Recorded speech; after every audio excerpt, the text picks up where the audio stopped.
तो भाइयों, आज हम लोग बात करेंगे ब्लॉकचेन ब्रिजेस के बारे में। ब्लॉकचेन ब्रिजेस क्या होते हैं, कैसे काम करते हैं, कुछ एग्जाम्पल्स और जो बड़े बड़े हैक्स हुए हैं ब्लॉकचेन ब्रिजेस में। तो पहला, ब्लॉकचेन ब्रिजेस क्या होते हैं। जैसा कि नाम बताता है, ब्रिजेस ब्रिजेस जो होते हैं वो दो ब्लॉकचेन्स के बीच में ब्रिज होते हैं। उनका काम होता है ब्लॉकचेन्स के बीच में कम्युनिकेशन करना। अब वो डेटा ट्रांसफ़र हो, एसेट ट्रांसफ़र हो, किसी भी तरह का, और अलग अलग यूज केसेस में इनकी ज़रूरत पड़ती है। एग्जाम्पल, जैसे आपको एक एसेट दूसरे ब्लॉकचेन में ट्रांसफ़र करनी है, या फिर मान लीजिए कोई एक ऐसा डैप है जो कि इथीरियम और सोलाना दोनों नेटवर्क पे है और आप उसको दोनों नेटवर्क पे यूज़ करना चाहते हो, तो इस केसेस में ब्रिजेस की ज़रूरत पड़ती है। अब इसको एक एग्जाम्पल्स के थ्रू समझते हैं कि कैसे ब्रिजेस काम करते हैं। मान लीजिए आपके पास इथीरियम नेटवर्क पे एक ईथ है और आप उसको सोलाना नेटवर्क पे वॉलेट पे उसी अमाउंट के सोल चाहते हो।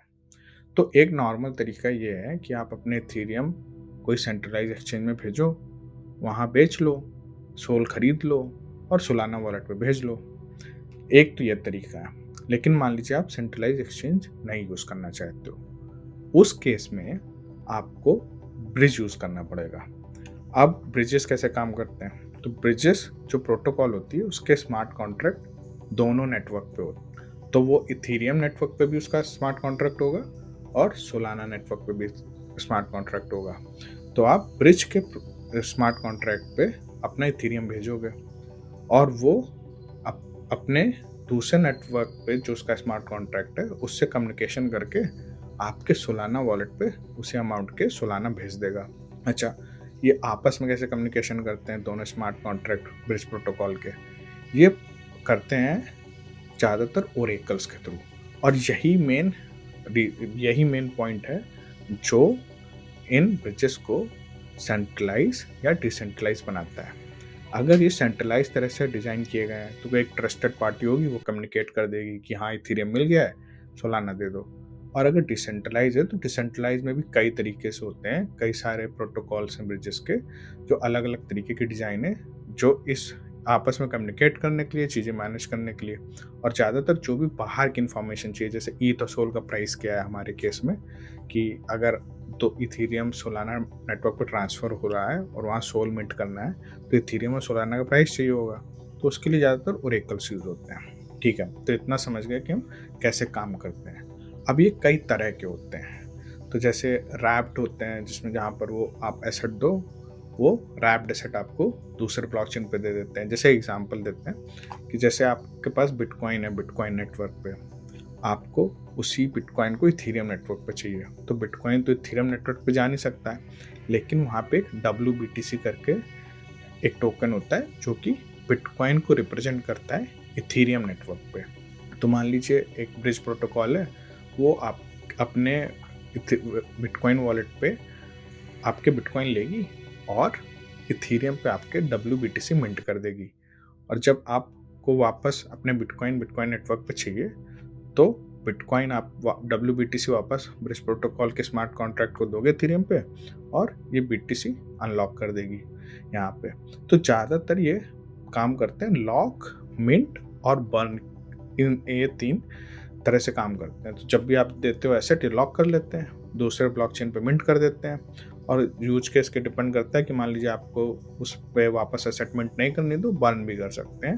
मान लीजिए जैसे बिटकॉइन के केस में, जब आपने बिटकॉइन यहाँ दिए, WBTC मिंट किए, अब जब WBT वापस किए तो ये WBTC बर्न कर देगा और बिटकॉइन वापस दे देगा।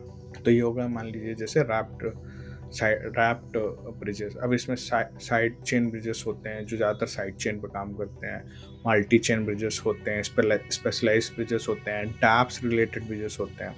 तो ये कई तरह के ब्रिजेस होते हैं इसमें, बट लेकिन वो मोटा मोटा 2 ही काम कर रहे होते हैं, या तो वो एसेट ट्रांसफ़र कर रहे होते हैं या तो वो डेटा ट्रांसफ़र कर रहे होते हैं। अब बात करते हैं इनके हैक्स के बारे में। ब्रिजेस फेमस हैं अपने हैक्स के बारे में, हैक्स के कारण। जैसे जो सबसे बड़ा हैक था वो इसी साल रोनिन ब्लॉकचेन पे हुआ था, जो कि 625 मिलियन का हैक था। अब इस हैक में हैकर ने कई सारे tokens, USDT, Ethereum, Ronin network से ब्रिज के थ्रू हैक कर लिए थे, चुरा लिए थे। उसके बाद रोनिन नेटवर्क एक्स इन्फिनिटी जो एनएफटी वाला गेम है उसी की ब्लॉकचेन है। अब उसके बाद पॉली नेटवर्क करके एक प्रोजेक्ट था, उससे करीब 621 मिलियन डॉलर हैक हुए थे।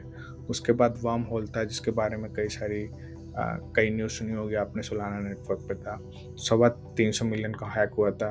नोमैड अभी जो रिसेंटली एक हैक हुआ है, नोमैड एक करके ब्रिज था, उस पे 200 मिलियन डॉलर का हैक हुआ है। तो इस तरह से कई सारे हैक्स लगातार ब्रिजेस पे होते रहे जिस कारण से ब्रिजेस फेमस रहे। अगर आपको ये वीडियो अच्छा लगा और आपको कुछ सीखने को मिला तो आप इसको लाइक कर दीजिए।